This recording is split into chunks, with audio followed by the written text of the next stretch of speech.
Uma provável retirada dos Estados Unidos vai aumentar o poder do Irã sobre o Iraque.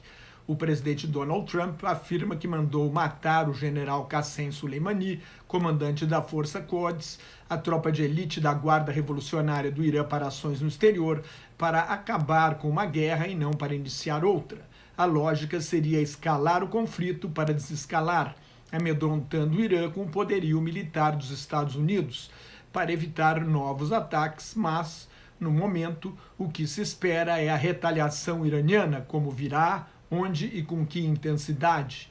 É preciso estar atento a todas as áreas do Oriente Médio e da Ásia Central, mas o risco é maior no Iraque, onde há 5.000 soldados americanos e várias milícias xiitas sustentadas pelo Irã. O discurso do líder do Hezbollah, o Partido de Deus xiita libanês, Sheikh Hassan Nasrallah, foi especialmente agressivo. Sob comando do general Soleimani, morto pelos Estados Unidos em 2 de janeiro, o Irã exportou sua Revolução Islâmica e criou uma rede de grupos armados que o apoiam. O Hezbollah, do Líbano, é o mais poderoso, foi decisivo para sustentar a ditadura de Bashar Assad na Guerra Civil da Síria, que completa 9 anos em março, com um total de mortos estimado em pelo menos 380 mil pessoas. As duas partes do atual conflito, o Irã e os Estados Unidos, declaram que não querem a guerra, não querem uma guerra aberta.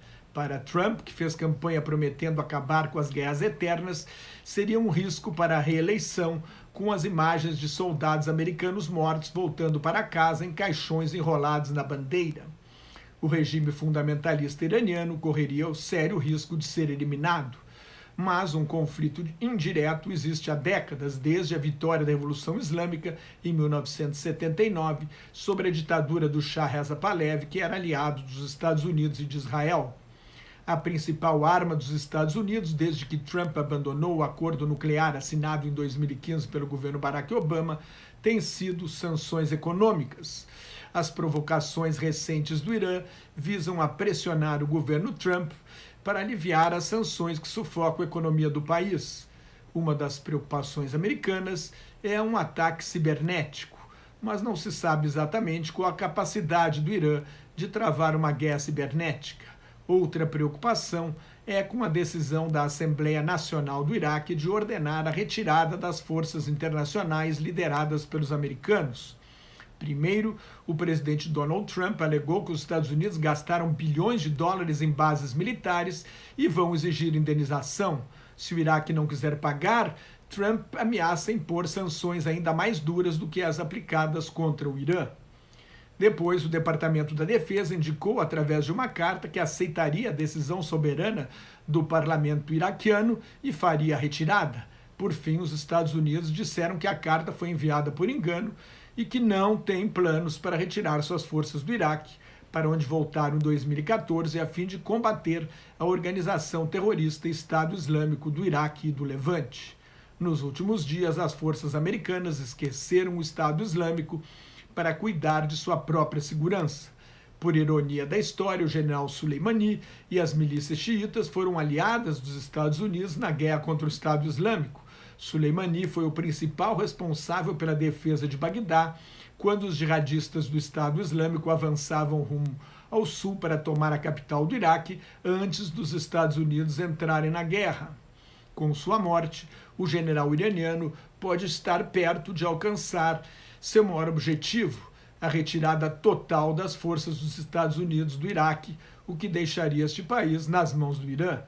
A Assembleia Nacional do Iraque aprovou a retirada de todas as forças estrangeiras do território e do espaço aéreo do país. O controle de todas as armas deve ficar com o governo iraquiano.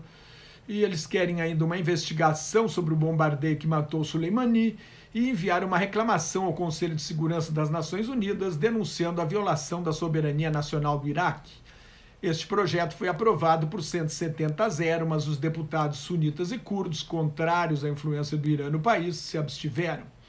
Os 5.000 soldados americanos estacionados hoje no Iraque estão lá a convite do governo iraquiano para combater o Estado Islâmico. Com a derrota do califado do grupo terrorista, a maior preocupação do Iraque no momento, é ser envolvido e virar um campo de batalha na guerra entre Estados Unidos e Irã. Ao abrir ontem a sessão do parlamento que aprovou a retirada das forças estrangeiras, o primeiro-ministro interino Adel Abdel Mahdi revelou que Soleimani chegava a Bagdá com uma série de exigências do Irã para aliviar as tensões com a Arábia Saudita e reduzir o conflito entre sunitas e xiitas no Oriente Médio. O governo iraquiano, de maioria xiita, estaria mediando o conflito entre a Arábia Saudita, sunita, e o Irã, xiita, na luta pela liderança regional no Oriente Médio. A presença militar americana equilibra a influência política iraniana sobre a maioria xiita do Iraque. A sua saída pode levar ao ressurgimento do Estado Islâmico, que ainda teria 30 mil homens em armas no Iraque e na Síria. Se o governo iraquiano decidir mesmo expulsar as forças dos Estados Unidos, a retirada será objeto de negociações bilaterais durante meses. Mais notas e comentários sobre política internacional no meu blog Globalização em Crise, que está em nelsonfrancojobim.blogspot.com, no meu Twitter e no Facebook. Muito obrigado.